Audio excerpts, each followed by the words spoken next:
चला तर मग आज आपण ड्रायफ्रूट लाडू बनवूया। हिवाळ्यात सर्वात जास्त याचं सेवन केलं जातं। 0% शुगर असणार आहेत हे लाडू आपण आज बनवणार आहोत। अगदी खुसखुशीत झालेले, तुम्हाला एक मी तोडून सुद्धा दाखवलेला आहे। आणि सर्व जे नट्स आहेत, ड्रायफ्रूट आहेत इथे दिसतात। Welcome back to my YouTube channel. I am Shweta Maske. Shweta Maske या यूट्यूब चॅनल मध्ये तुमचं सर्वांचं स्वागत आहे। हे जे लाडू आहे, आपण हे सर्व लाडू 1 किलोच्या प्रमाणामध्ये बनवणार आहोत। सर्वात आधी काजू आणि बदाम हे आपण बारीक कट करून घेऊयात। अगदी बारीक, तुम्ही मिक्सर मधून सुद्धा हलकेसे बारीक करून घेतलं तरी चालेल। त्यानंतर ना आपण अंजीर बारीक कट करून घेऊयात।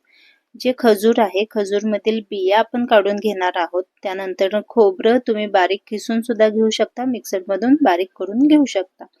आता कढईमध्ये 1 टेबलस्पून तूप घ्यायचं आहे। त्यामध्ये तुम्हाला ड्रायफ्रूट भाजून घ्यायचे आहेत। सुरुवातीला काजू आणि बदाम आपण एकत्रित भाजून घेणार आहोत, कारण याला भाजण्यासाठी एक समान वेळ लागतो। त्यानंतर हलकसा आपल्याला वास येऊ लागतो आणि हलकेसे ब्राऊन होतात ड्रायफ्रूट। त्यानंतर आपल्याला काढून घ्यायचे आहेत एका बाउल मध्ये।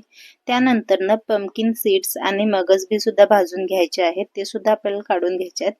पुढे आपण पांढरे तीळ व खसखस एकत्रपणे 2 ते 3 मिनिटे अगदी हलके परतून घेणार आहोत।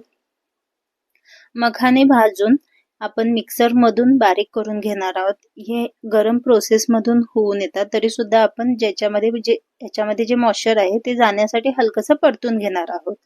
शेवटी आपण आता इथं खोबरं जे आहे, खोबरंचं हलकं ब्राऊन करून घेणार आहोत। याचा कलर चेंज होईपर्यंत आपल्याला परतत राहायचं आहे।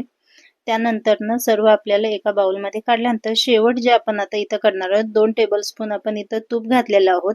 तूप घातल्यानंतर जे अंजीर आणि खजूर आपण घेतलेले आहेत ते एकत्र हलकेसे भाजून घ्यायचे आहेत। सुरुवातीला आपल्याला तूप का घालायचं आहे, नाही जर तूप घातलं तर हे खाली कढईला चिटकण्याची शक्यता असते। त्यामुळे तूप घालूनच आपल्याला हे सर्व परतून घ्यायचं आहे। हे सर्व मिक्सचर, हे सर्व इन्ग्रेडियंट्स एका मोठ्या भांड्यामध्ये घेऊन त्याच्या हलक्या हाताने आपल्याला याचे लाडू तयार करून घ्यायचे आहेत। आणि रोज एक लाडू आपण खाऊ शकता। व्हिडिओ आवडल्यास नक्कीच व्हिडिओला लाईक करा, चॅनलला सबस्क्राईब करूया। भेटूया अशाच एका नवीन रेसिपी सोबत लवकरच। तोपर्यंत बाय बाय। मस्त रहा, खात रहा, मजेत रहा।